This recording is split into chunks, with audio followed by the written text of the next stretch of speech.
Antes de empezar el capítulo de hoy, les quiero recordar que desde este 18 de abril vamos a estar en la Feria del Libro hasta el 2 de mayo en Corferias de Bogotá, la feria del libro más grande de todo el continente, donde pueden asistir e encontrar nuestro stand en el número 220 del Pabellón de Artes Gráficas, donde tendremos para ustedes un stand de True Crime. Van a encontrar, además de mis libros y mi merch, van a encontrar otro tipo de merch, van a encontrar otros libros, otros cómics y otras artes gráficas sobre todo el tema de True Crime. Los espero allá, allí voy a estar todos los días y vamos a tener otras charlas. Y por eso el capítulo de hoy es sobre un tema muy particular.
La locura siempre ha sido un tema que ha suscitado fascinación entre la humanidad.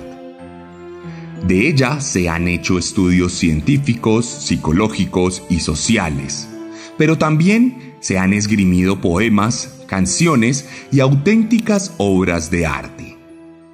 Cierto es que por su naturaleza ajena a lo que se considera normal, siempre ha estado cubierta de un manto de misterio que despierta la curiosidad de los dueños de las plumas. En otras épocas, incluso, se ha llegado a asociar al mismísimo Lucifer y a sus esbirros que desde la narrativa judeocristiana se aprovechan de las grietas del alma para llevar a cabo posesiones demoníacas. La locura es altamente compleja. Tiene una infinidad de matices y sería frívolo darle un juicio de valor particular. Sin embargo, para el oficio que nos ocupa en este podcast, nos vamos a enfocar en tan solo un aspecto de la locura. Un solo matiz, una sola manifestación que sin ánimo de estigmatizar y refiriéndonos al caso que hoy nos ocupa, lleva al espectro más oscuro y malévolo de una mente defectuosa. La locura, como vehículo del mal, ha sido una constante en varias historias de este podcast. Problemas biológicos acentuados con crianzas violentas. Patologías populares pero poco comunes que convierten al hombre en bestia y que lleva a cometer los peores actos. ¿Qué pasa cuando un cerebro defectuoso cede ante la maldad? ¿Qué pasa cuando la violencia es el único impulso de unas neuronas vertiginosas? ¿Qué pasa cuando la locura converge con la oscuridad?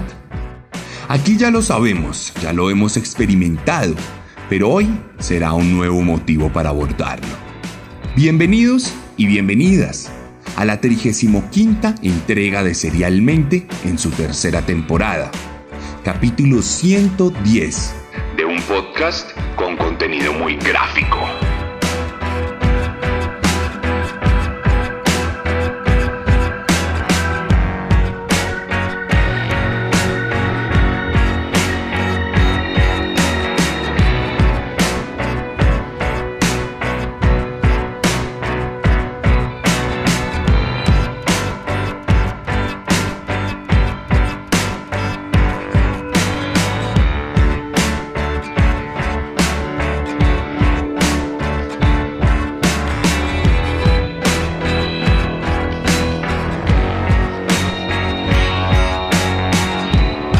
Y hoy les voy a contar una historia de mi país.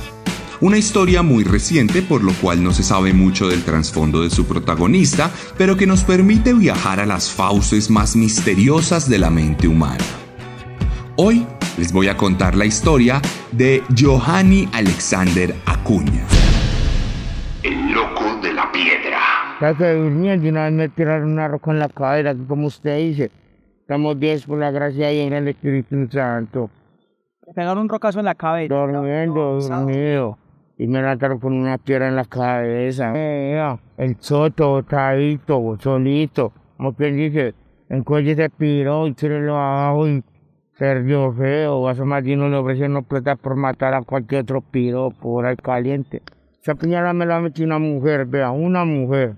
La del cuello. La del cuello y así de frente. ¿Por qué se la metió? Que era la apoyada mía. Me la metió así, tan. Esta mujer una vez yo la cogí y la bañé así con alcohol. Cuando la iba a prender, me arrepentí para ser un humilde niño. O sea, usted la iba a encender. Le voy a prender en vía, parce, en vía. Y le echó. Que le hace, ya que lo digo, lo hace en la base y en el cuello todo. ¡Ay! Le voy a prender. Parce, me arrepentí, no mi papá.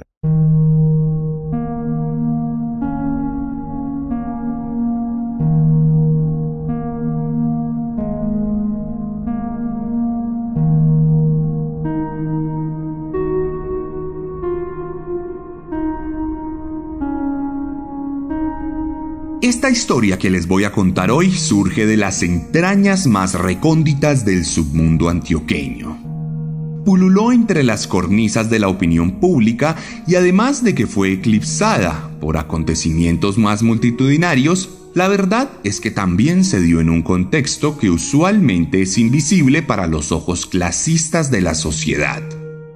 Es por esto que no conocemos los pormenores de nuestro protagonista de hoy. Nadie se ha atrevido a escudriñar en su mente convulsa y nadie ha sabido descifrar el lenguaje enajenado que se configura a través de las pulsiones eléctricas de aquella mente malévola y desorganizada que, según sabemos, nació el 8 de noviembre de 1997, hace 26 años, en las inmediaciones de Mocoa, la capital del selvático departamento del Putumayo. Un lugar que tristemente solo ha sido protagonista de este país gracias a nuestro conflicto armado y a la producción de hoja de coca. Por otro lado, hay otras fuentes que aseguran que el joven en realidad es oriundo de Mitú, la capital del Vaupés, otro departamento fronterizo olvidado, por lo que no sería extraño que algunos periodistas se confundieran en el proceso de investigación. No tenemos información sobre la familia de Johanny Alexander. No sabemos de qué clase social era, aunque por su origen, estadísticamente hablando, lo más probable es que fuera de clase baja. No sabemos hasta cuándo vivió en su casa familiar, pero por su presente al momento de ocurrir los hechos que narraremos a continuación, podemos intuir que no llegó a tener estudios superiores ni acceso a los privilegios con los que muchos contamos en las grandes ciudades. Johanny muy seguramente huyó de su casa por cuenta de una pésima relación con su madre, quien no aguantó el mal comportamiento del joven que se decantó por los malos pasos y que de seguro tenía algún cuadro psicológico psiquiátrico que nunca fue tratado o siquiera diagnosticado en un lugar del país con un acceso precario al sistema de salud. Siendo aún muy joven, comenzaría a deambular por el país y lo recorrería sin un rumbo fijo, atravesando distintos departamentos acompañado de su locura, que a su vez era alimentada por el consumo indiscriminado de drogas, en especial y muy seguramente el bazuco, la gasolina más potente para la degradación humana y la emancipación de cualquier estructura conductual de lo que nuestra sociedad considera civilizado o siquiera digno, por muy hipócrita que suene. Hasta este punto, la verdad es que la historia de Johanny es apenas un ejemplo de la realidad de miles de jóvenes de nuestro país.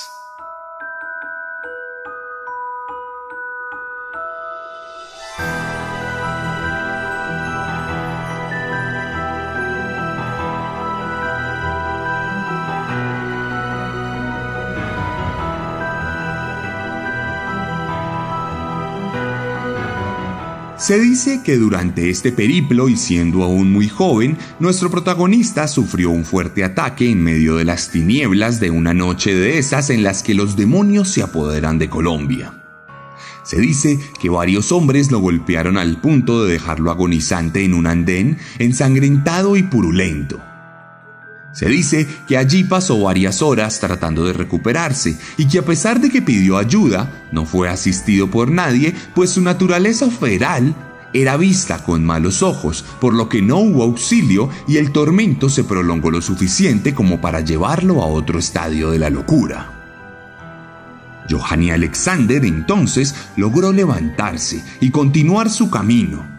Continuar su vida convulsa por las calles y las cloacas colombianas, hasta que un día llegó a Medellín, donde viviría por un tiempo considerable. Allí pudo asentarse en la calle como un hogar itinerante. Recorrió los barrios de la ciudad, viviéndola siempre desde una perspectiva sombría y nefasta. En su día a día, o más bien en su noche a noche, los únicos colores que teñían su existencia eran el rojo y el azul de las patrullas de policía que lo ahuyentaban cuando creía haber encontrado refugio. La calle está dura. Siempre ha sido dura, y mucho más para un indigente que sobrevive de la limosna de los transeúntes y de uno que otro cartón reciclado que permite comprar un sobrado de sopa en bolsa o un pipazo de bazuco que mitiga un poco el dolor de estar vivo. Johanny, mientras tanto, luchaba otras guerras adicionales que se fraguaban en su cabeza y que configuraban realidades alternativas en las que sus atacantes seguían al acecho y en la que la venganza se iba consolidando como el único objetivo factible y la única razón para seguir respirando. Entonces, otra vez, el infierno pondría una sucursal en la ciudad de la eterna primavera.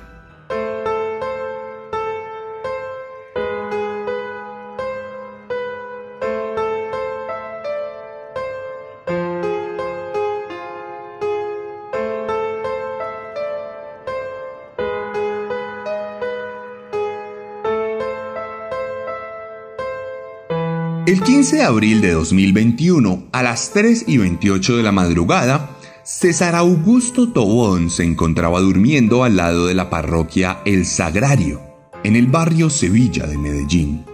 Entre cartones y cobijas húmedas, Tobón mitigaba su debilidad con un poco de sueño pesado que había aprendido a conciliar tras años de vivir en las calles. El hombre inconsciente nunca se percató de que otro colega itinerante se acercó a él con un bloque de cemento.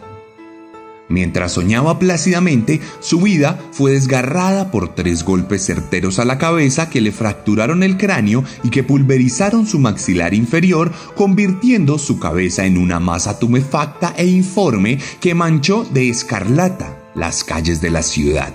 Esto pudo ser constatado por las autoridades, pues a pesar de que no hubo testigos, el homicidio quedó grabado plenamente en las cámaras de seguridad del barrio. Algo que no sirvió de nada a la hora de ir tras la pista del criminal, pues los agentes apenas pudieron determinar que se trataba de otro habitante de calle. Algo que de igual forma no era más que una simple suposición.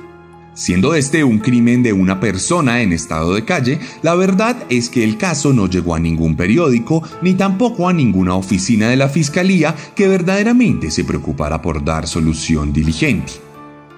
Aquí hay que decir que por aquel entonces el país estaba debatiéndose en una vorágine de violencia urbana en la que las protestas del paro nacional habían devenido en una fortísima represión policial que se cobró la vida de más de 70 personas y que fue criticada por toda la comunidad internacional. Dicho esto, el hallazgo de un indigente asesinado no entraba en la agenda de ninguna entidad de control, lo cual pudo contribuir a que apenas 4 días después, en el barrio San Pedro de la misma ciudad, Luis Miguel Osuna, de 36 años, fuera lapidado con un ladrillo que le rompió el cráneo a las 5:50 de la mañana, poco antes de que amaneciera. La carrera vertiginosa de sangre y muerte de nuestro protagonista se extendería al 24 de abril, a las 9:05 de la noche cuando Sandro Echevarría, de 27 años, fuera atacado mientras dormía en un andén cercano a la Universidad de Antioquia. Esta muerte causó gran tristeza en la comunidad, pues Sandro era un reconocido indigente del sector a quien los vecinos querían por su genio afable y por la tenacidad que mostraba al sobrevivir siendo incapacitado, pues le faltaba una mano. Este ya era el tercer crimen del asesino en menos de 10 días. Y por la hora, varios testigos pudieron dar cuenta de las prácticas impulsivas del enajenado, quien bailaba, gritaba y escupía en la escena del crimen, poco antes de emprender la huida entre los recovecos de la capital de la montaña. Esto causó que las autoridades, forzadas por la situación, extendieran un esquema de búsqueda e investigación que los llevó a conectar los 3 asesinatos y a determinar que se trataba de un mismo autor al que los vecinos comenzaron a llamar el Loco de la Piedra. No obstante, la leyenda de Johanny no pudo expandirse mucho, pues su carrera criminal acabaría tan solo un día después, el 25 de abril de 2021, cuando fue capturado por las autoridades gracias a la ayuda de otros habitantes de calle. Resulta que a la 1:28 de la mañana, el Loco de la Piedra recorrió inmediaciones del cementerio de San Pedro con una gran roca al hombro. Allí había varios indigentes, por lo que sus acciones fueron seguidas por otras personas que ya se encontraban prevenidas por la proliferación de muertes entre su población específica. Sin previo aviso y sin detenerse a pensar en que otros lo estaban viendo, descargó la gran piedra sobre la cabeza de John Rigoberto González, de 26 años, quien se encontraba durmiendo en el piso y que perdió la vida de forma inmediata, pues su cráneo no soportó el peso de la roca, siendo aplastado por completo. Acto seguido, Johanny comenzó a gritar que ya había pagado a aquel muerto y le tiró algunas monedas al cadáver. La reacción de los demás indigentes fue inmediata y rápidamente inmovilizaron a nuestro protagonista para que minutos después pasara una patrulla de policía que terminaría por lograr la captura del enajenado. En cuanto fue esposado, el Loco de la Piedra comenzó a gritar que había matado a alguien más en el barrio Manrique Central, por lo que la policía decidió acudir al lugar indicado para encontrarse el cuerpo moribundo de otro indigente con la cabeza fracturada, el cual fue llevado a un hospital donde infortunadamente perdió la vida tras 2 meses de batallar en la camilla.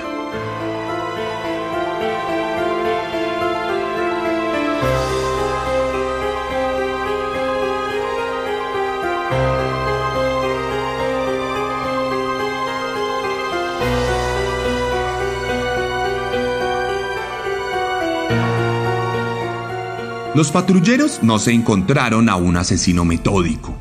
No se encontraron a un frío calculador, traumado por algún tipo de acontecimiento en su infancia. No hallaron una historia digna de una novela. Todo lo que vieron fue a un joven obnubilado por la locura. Un hombre que habitaba otra realidad y que no se arrepentía de lo que había ocurrido. Esa misma imagen fue la que se encontró el juez que llevó a cabo el juicio del loco, quien en sus comparecencias recordó la mala relación con su madre, trató de justificar sus actos de forma infructuosa y demostró que la locura que le habitaba no era ocasional. Entre las planas de los periódicos que mostraban las calles llenas de manifestantes, las banderas de Colombia untadas de sangre y las restricciones anacrónicas del ocaso de una pandemia, la imagen de Johanny logró colarse de forma fugaz para dar difusión a uno de los casos de homicidio serial más fugaz en la historia del crimen nacional. Poco menos de 10 días fueron suficientes para que el Loco de la Piedra se volviera un asesino serial prolífico, y asimismo su caso fue considerablemente rápido, pues el juez decidió que era culpable y tras 11 meses después de su captura, lo envió a cumplir una condena de 36 años por homicidio en distintos niveles. Desde entonces no sabemos nada del Loco de la Piedra. No conocemos su destino tras las rejas y nunca pudimos determinar el trazado de los laberintos que surcaban su mente nebulosa. Probablemente la locura siga incubando el mal en las grietas de su corazón.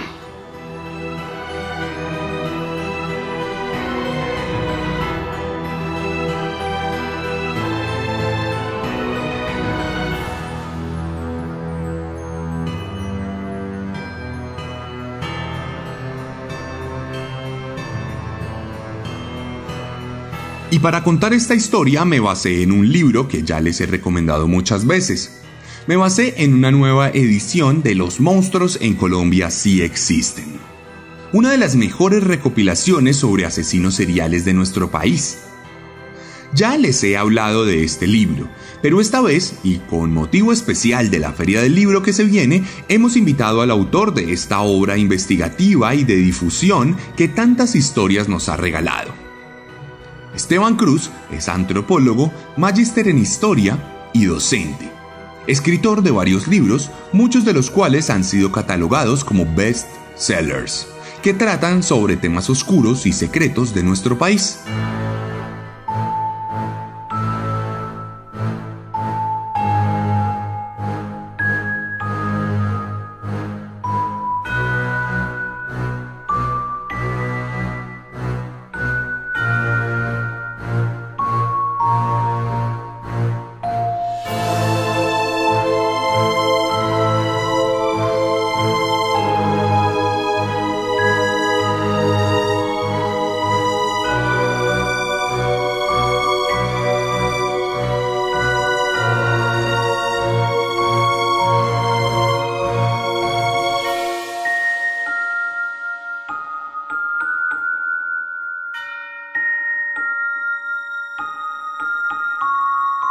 Esteban Cruz, muchas gracias por aceptar la invitación de venir aquí a Serialmente. Bienvenido. No, nada, para mí, Sebastián, es realmente increíble estar aquí. Siempre es un podcast muy importante que habla de temas muy importantes que la gente generalmente lo escucha como una historia más, pero son historias que muestran qué somos los seres humanos, cuál es nuestra alma, y yo lo escucho bastante. Muchas gracias por la invitación. No, gracias a ti por aceptarla, Esteban. Y empecemos, digamos, con lo que es el contenido de esta historia, de este capítulo de hoy. El loco de la piedra. ¿Cómo llegaste a esa historia? ¿Por qué terminaste contándola en tu libro? Resulta que generalmente uno busca siempre las noticias o es en la prensa en la que aparecen los registros de los asesinatos seriales, ¿no? Los casos terribles de personajes como Jeffrey Dahmer, Ted Bundy, que se han convertido en películas tan conocidos, llegan a nosotros a través de los medios, de los documentales, de las noticias. Y este caso fue todo lo contrario. Por primera vez, no fueron las noticias las que de alguna manera me llevaron a investigar la vida emergente de un nuevo asesino serial en Colombia. Fue realmente la comunicación de un antiguo estudiante mío, yo soy profesor de la Universidad del Rosario, la que me dio de alguna manera los datos que abrieron la puerta de investigación a este caso. Me llamaron una noche y me dijeron: profesor, vea que aquí en Medellín están apareciendo los habitantes de la calle con el cráneo roto, y no ha aparecido uno, ni dos, ni tres, sino ya van 4, y se dice que hay un tipo que está loco, que anda con un ladrillo, con una piedra, y se la lanza a las personas y le rompe los sesos. Y entonces recordé a un asesino muy famoso de India llamado Stoneman, que es como el asesino del zodiaco de India, que atacó en Nueva Delhi y en Calcuta, y que todavía no se ha podido capturar, que le llaman igual el hombre piedra, y que atacaba, digamos, con ladrillos también habitantes de calle. Entonces me pareció increíble y dije: puede que sea un asesino serial. Y después ese estudiante me dijo: mire que la policía está diciendo que sí puede serlo, y que es conocido en la calle como el loco de la piedra. Hoy en Relatos Criminales, Cubo le cuenta la historia del loco de la piedra. Se trata de Johnny Alexander Acuña Hernández, un joven de 23 años que se convirtió en asesino en serie tras matar sin piedad a 5 hombres, golpeándolos con objetos contundentes como piedras, ladrillos o bloques de cemento en la cabeza. Este hombre fue el protagonista de una historia de sangre y muerte que parece salida de una película de terror. El loco de la piedra era un habitante de calle en Medellín y lo curioso es que sus víctimas también lo eran. A las personas que asesinó las atacó mientras dormía en las calles del centro y en la comuna Cuarta Aranjuez en la capital paisa. Su primer crimen fue el 15 de abril del 2021 y en tan solo 10 días mató a todas sus víctimas. Según los investigadores, el objetivo de esta persona era causar la muerte de estos habitantes de calle sin razón o justificación alguna. Al parecer, el hombre vivió una infancia difícil. En su confesión indicó que fue herido de gravedad en su niñez por personas desconocidas, dejándolo agonizando y luchando por su vida. Esto lo motivó a preparar ataques contra personas habitantes de calle y matándolos de un solo golpe, sin dejarlos agonizando como lo habían hecho con él. El 25 de abril del mismo año, la policía lo capturó cuando estaba agrediendo a una de sus víctimas y un juez lo envió a la cárcel. 10 meses después, el sujeto terminó aceptando los cargos que le imputaron por el delito de homicidio agravado en concurso homogéneo y sucesivo. Y en febrero del 2022 fue condenado a 36 años de prisión por un juez del circuito de Medellín.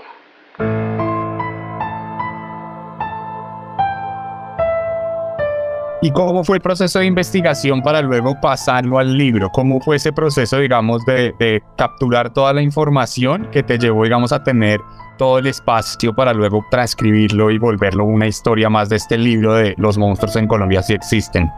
Sí, el libro de Los monstruos en Colombia sí existen, con los otros asesinos como Garavito, como Pedro Alonso López, como los que aparecen siempre allí en este podcast de Serialmente. Este libro que tiene el contenido de alguna manera de vida, de historia de vida de todos estos terribles asesinos seriales, pues de alguna manera tiene en este capítulo elementos que vienen de los mismos con los que construyó los demás. Primero, documentos judiciales.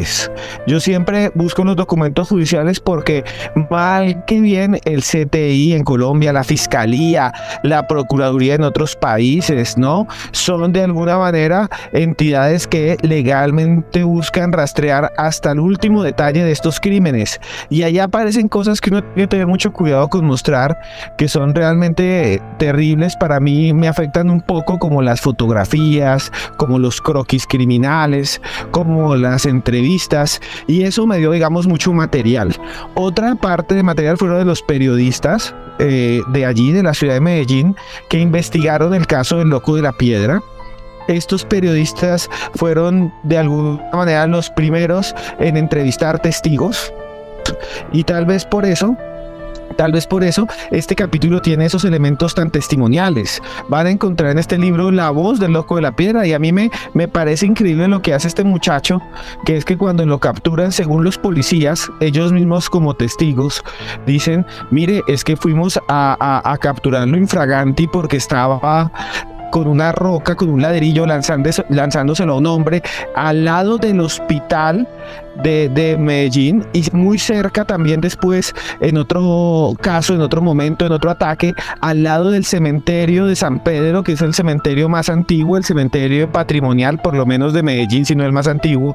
Y ahí lo vimos a él lanzando la piedra contra la cabeza de este muchacho y diciendo un montón de cosas delirantes, ¿no? Como lanzando monedas encima del cuerpo, diciendo tome pa' que lleve, o gritando perros, perros, perros, o escupiendo al piso, sonriendo. Y era realmente este testimonio y los que hablan de este comportamiento lo que me llamó la atención, porque no estamos hablando de un Garavito, de un Dahmer, de un Ted Bundy tan famoso, sino de una mente más delirante, de un personaje que ataca con piedras a otros, le rompe el cráneo y luego se ríe, se carcajea, les tira monedas a los cuerpos, le dice a los policías: venga que le voy a mostrar dónde tengo otro muñeco. Realmente es un caso un poco sui generis, ¿no? Un asesino serial desordenado y que está en parte fuera de la realidad. Digamos que yo creo que es una historia que en ese sentido es completamente distinta a lo que solemos ver en estos asesinos que son como súper ordenados, que se cuenta una historia detrás y que se escribe una narrativa que, digamos, nosotros a los creadores de contenido, a las personas, a los investigadores como tú, les permite, digamos, se ve un hilo narrativo. Volvamos a los monstruos en Colombia sí existen. Como les decía a ustedes en la introducción antes de presentarles a Esteban, Esteban es el autor de este libro que salió hace ya 10 años en su primera edición y que es un libro que por lo menos a mí personalmente en la construcción de Serialmente ha sido uno de mis grandes referentes. Hay capítulos enteros que han salido exclusivamente de estas páginas. Ustedes lo han visto en el de Garavito, en el de Daniel Camargo Barbosa, el de Pedro Alonso López. Es un libro que tiene una prosa muy clara, muy fluida, que nos permite a nosotros poder tener todos los accesorios de la historia, todos los apartes de la historia de una forma dinámica, de difusión, de divulgación. Y detrás también hay, por supuesto, toda una serie de precisiones históricas. Es un libro muy juicioso a nivel histórico, pues tanto así que nunca tuve que buscar nada más aparte de este mismo libro para esos capítulos. Esteban, ¿cómo surge la idea de los monstruos en Colombia si existen? Ahorita hablamos un poco de la edición actualizada, pero en su momento, en el inicio, hace 10 años, ¿cómo te surgió esa idea? ¿Cómo fue ese proceso de escribir ese libro? ¿Y cómo llegó a librerías? Sí, hay dos elementos que yo de alguna manera conecto con la creación de este libro y tiene que ver con la vida de cada quien. A mí me sucedieron dos eventos que me cambiaron la vida de alguna manera, y uno fue estar con mi abuela hace muchos años sentado. Ella era de una región de Colombia que se llama Norte de Santander. Ella era muy anciana, tendría ella ya como unos 90 años sentado, y que ella empezó a contarme la historia de mi abuelo. Yo nunca conocí a mi abuelo paterno, él murió cuando yo era un bebé o meses antes de que yo naciera. Y entonces ella me empezó a decir que hace muchos años en las montañas de Colombia, cuando no habían carreteras, habían recuas de mulas, grupos de personas que llevaban mulas de un lado al otro con mercancía, con café. Y entonces que él llevaba mulas con café, con corotos, con muebles de un lado al otro, entre Boyacá y Norte de Santander, por unos caminos muy escarpados donde todavía había dantas, cóndores. Y ella cuenta que llegando a una zona llamada Ábrego, tal vez, no recuerdo muy bien, por un camino, dice que habían posadas y que mi abuelo llevaba esas mulas y que llegó a una de estas posadas campesinas en donde dejaban y le daban, digamos, una cama, una huepanela a los viajeros. Y entonces él se quedó allí. No había luz eléctrica, todavía se usaba vela de cebo, vela de grasa humana. Digo, de grasa de grasa humana, no de grasa animal. De grasa humana lo digo porque escribí un libro donde escribí algo de grasa humana, que es otro.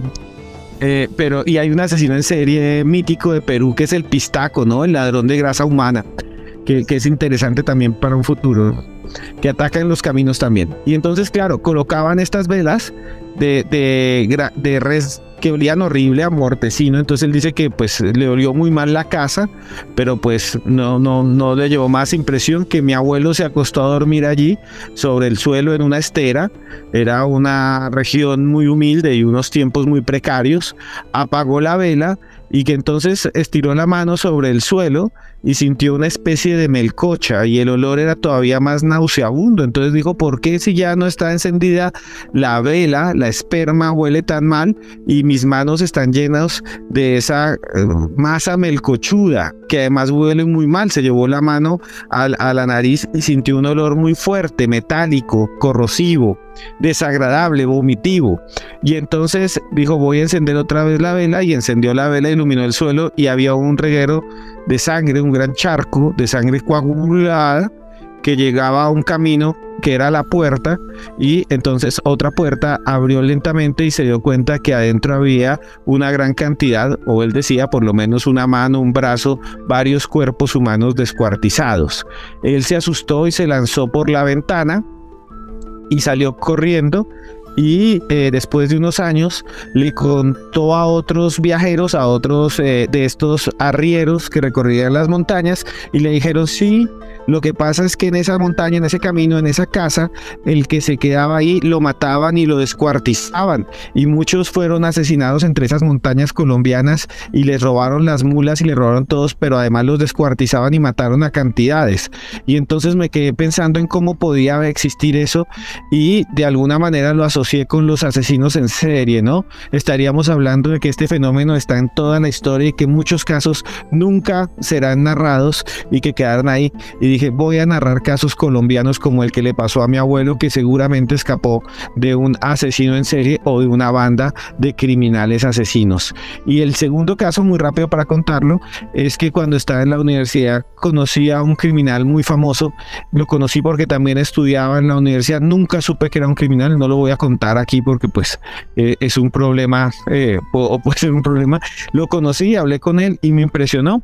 Me impresionó porque no sabía que era un terrible criminal o que había cometido crímenes tan fuertes y tan violentos. Lo veía como una persona normal y entonces dije, quiero saber cómo es la mente de estos criminales. Y como antropólogo dije, voy a buscar a los colombianos, voy a entrevistar, voy a leer, voy a buscar documentos. Y así fue que surgió Los Monstruos en Colombia Si Existen. Genial, Esteban. Y yo tengo otra pregunta respecto a Los Monstruos en Colombia Si Existen. Es una pregunta que a mí me hacen un montón. Tú sabes que acá en Serialmente hablamos de un asesino cada capítulo. Yo también leí sobre varios asesinos para algún par de libros, aunque yo escribo ficción. Y me han preguntado muchas veces qué se siente afrontar esas historias. Digamos que la forma en que yo las afronto es muy distinta porque mi proceso es de ficción, mientras que el tuyo es de no ficción. Entonces, digamos, enfrentarte a esos informes judiciales, a esos archivos, enfrentarte de pronto a las entrevistas, a las voces, a las víctimas también. ¿Cómo es ese proceso para ti? ¿O cómo fue en su momento? ¿Cómo impactó, digamos, todo lo que tiene que ver con tu estado de ánimo, con tu, digamos, tu psique en general? ¿Cómo fue ese proceso? Sí, digamos que siempre le hacen a uno esa pregunta: ¿por qué escribir sobre asesinos en serie? ¿Cómo afrontar tanto horror, tanto dolor? Y yo creo que la respuesta es que uno lo afronta siempre teniendo de alguna manera al frente que se tratan de personas que han cometido cosas muy, muy oscuras, que han causado mucho dolor y que lo que uno hace al final debe servir para algo. Yo creo que lo que a mí me llamó la atención para crear este libro fueron también dos cosas, ¿no? La primera, entender la mente humana, y en el libro van a ver detalles de la vida de Garavito, cómo vivió, cuál fue su infancia, cómo mataba, cómo lo capturaron, igual del monstruo de los Andes, del loco de la piedra, que estamos hablando de él, pero siempre desde una perspectiva de no crear de ellos unas estrellas negras, unos ídolos, alguien venerable, ¿no? Sino exponer el horror como una forma de ayudar al lector a entender que estos son victimarios, que debemos protegernos, que existen en la sociedad, que están allí en cualquier esquina,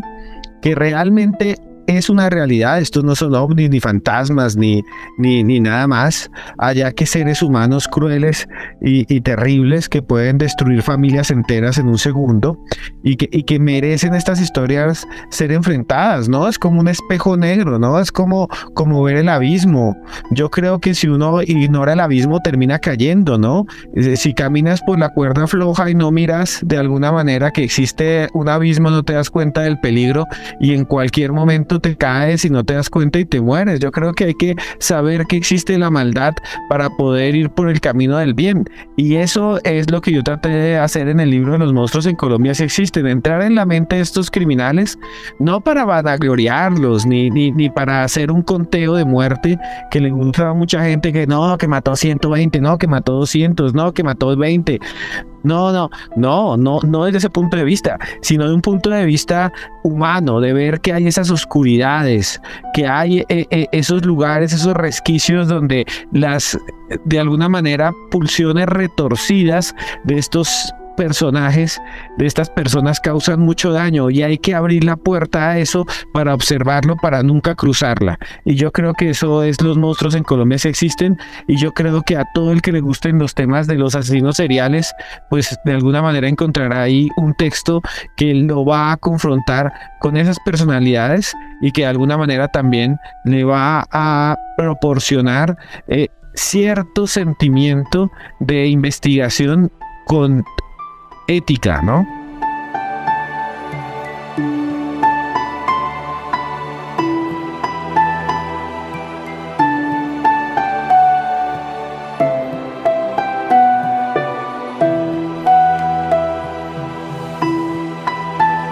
Los monstruos en Colombia sí existen, como bien les decía, es un libro que ha sido base de varios capítulos de Serialmente, en especial y para lo que nos trae hoy en día el capítulo de hoy. Es una parte de esta nueva edición actualizada. Los monstruos en Colombia sí existen, es un libro que ha vendido miles de copias en Colombia, lo que da cuenta de su calidad. Y en ese caso, lo que pasó fue que salió una nueva edición actualizada. Esteban, cuéntanos qué trae de nuevo esta edición actualizada, qué se pueden encontrar los lectores, porque además de los que no conocen el libro y pueden afrontarlo, también los que lo conocen o ya lo tienen, van a encontrar muchas cosas nuevas en esta edición. Claro, van a encontrar dos cosas. Yo siempre divido las cosas para decirlas más rápido. La primera, una actualización de los principales casos, ¿no? Van a encontrar, por ejemplo, el hecho de que Pedro Alonso López, el monstruo de los Andes, todavía no se sabe si murió o no. Todavía hay dudas si lo que dio de baja la fiscalía, porque dice que encontraron un cuerpo y que fue identificado, fue Pedro Alonso López, o si todavía está vivo. Van a encontrar la historia de que en el año 2002 él fue hasta una registraduría a sacar la cédula y le tomaron una foto. Y es la última fotografía que tenemos de Pedro Alonso López. Van a encontrar también una actualización que no van a encontrar en ningún otro lado del caso Garavito. Sabían, por ejemplo, que está enfermo de cáncer Garavito. Sabían, por ejemplo, que hay casos nuevos relacionados con él. Sabían, por ejemplo, que hay nuevas declaraciones. Eso es lo que van a encontrar. Van a encontrar, por ejemplo, un capítulo nuevo entero dedicado al señor monstruo de Monserrate. El monstruo de Monserrate, un caso relativamente reciente, y van a encontrar datos increíbles que nunca se habían mencionado sobre gente que conoció a este personaje y que además fueron sus compañeros de colegio, que además encontraron de alguna manera en la cercanía con él ciertos elementos que desde el comienzo podrían empezar a marcar una personalidad tendiente a la violencia.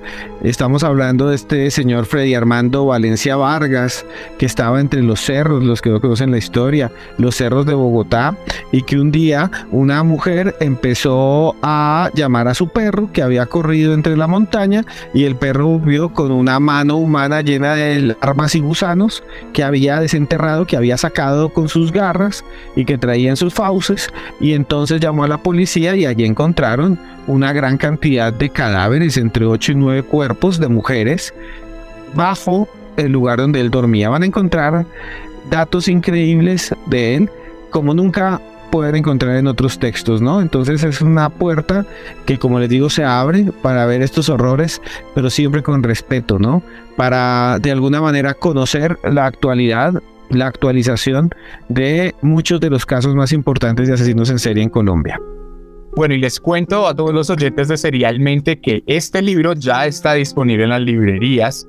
Lo pueden encontrar en cualquier librería, pero además este capítulo se está publicando el miércoles 12 de abril. Estamos a una semana de la apertura de la Feria del Libro. Y empieza esta Feria del Libro el 18 de abril y va hasta el 2 de mayo. Recuerden que vamos a tener un stand de Serialmente dedicado al True Crime, donde van a poder encontrar cómics, libros, merch y todo tipo de cosas relacionadas al True Crime. Pero también en esa Feria del Libro van a poder asistir a la presentación de este libro de Los monstruos en Colombia sí existen, en edición actualizada. ¿Cuándo es esta presentación, Esteban? Sí, y va a estar usted, vamos a estar los dos, nos van a poder conocer, hablar con nosotros. Va a ser el sábado 29 de abril de 2023 en Corferias. allí en un salón que tiene como nombre Gran Salón Raíces B. Vamos a hablar allí a las 6 p.m. el sábado 29 de abril, repito, de 2023. Ahí vamos a estar juntos, nos pueden hacer preguntas y claro, voy a estar de vez en cuando dándome vueltas, así que vayan a la feria, al stand de Serialmente, y ahí voy a estar yo junto con Sebastián, voy a estar en cualquier momento para que nos conozcamos allí en ese punto. Así es, sábado 29 de abril a las 6 p.m. en el salón. ¿Cuál es el salón? Gran Salón Raíces B. Ahí nos vamos a ver. Ahí nos vamos a ver, vamos a hablar un ratico de asesinos seriales, vamos a hablar de este libro y también recordarles que este libro también va a estar en mi stand. Así que si alguno de los oyentes o las oyentes de Serialmente no ha leído este libro o no tiene la versión actualizada y se la quiere hacer, échese la pasadita por mi stand que lo atiendo personalmente y ahí vamos a tener varias copias de este libro de los monstruos en Colombia sí existen, para que luego nos veamos el 29 de abril con Esteban y puedan conocer al autor de este que para mí es el mejor libro de asesinos seriales que hay en Colombia. Y vamos también ahí a firmar todos los libros que quieran, nos saludan, nos hablan, busquen por favor el stand de Serialmente en esta Filbo 2023 que comienza el 18 de abril y va hasta el 2 de mayo. Están 220 del Pabellón de Artes Gráficas. Esteban, muchas gracias por aceptarme la invitación. Para mí, de verdad que es un honor haberte tenido aquí porque eres uno de los grandes referentes y una de las grandes fuentes para este podcast. Así que lo que alguna vez fue un agradecimiento así al aire, al silencio, por este libro que me permitió hacer varios capítulos, hoy en día es un agradecimiento directo a ti. De verdad, muchas gracias por producir ese libro tan increíble que es una base para nosotros. Y gracias por aceptar esta invitación y nos vemos el 29 de abril. No, gracias a usted. Usted también es un gran referente. Gracias a su público. Un abrazo cariñoso, grandísimo. Y claro, estaré allí siempre con usted y para lo que usted y su público necesiten. Muchas gracias.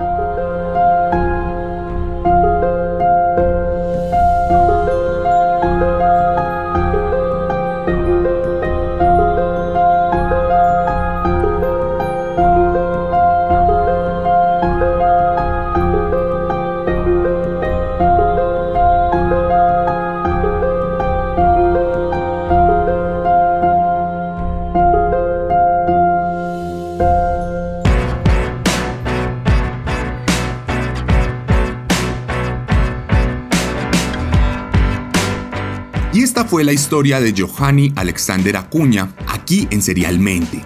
La 35ª entrega de esta temporada y el capítulo número 110 de este podcast, que es posible gracias a ustedes. Les recuerdo que vamos a estar en el stand 220 del Pabellón de Artes Gráficas de la Feria del Libro. Allí pueden encontrar este libro. Va a estar disponible para ustedes en nuestro stand, el libro de Esteban.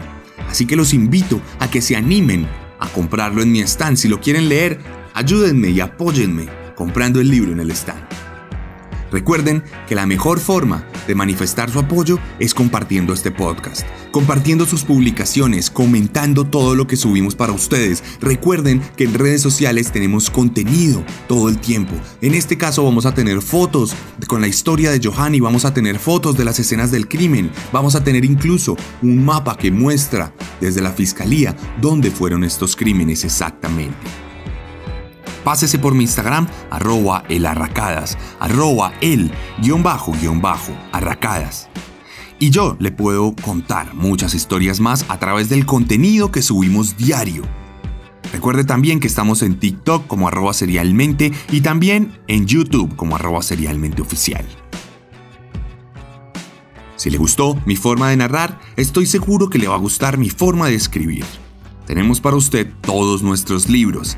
Recuerde que en la Feria del Libro vamos a tener precios especiales para mis seguidores, así que cuando vaya, si va a comprar alguno de mis libros, recuérdeme que me sigue en redes sociales y yo le voy a dar un precio especial en los libros.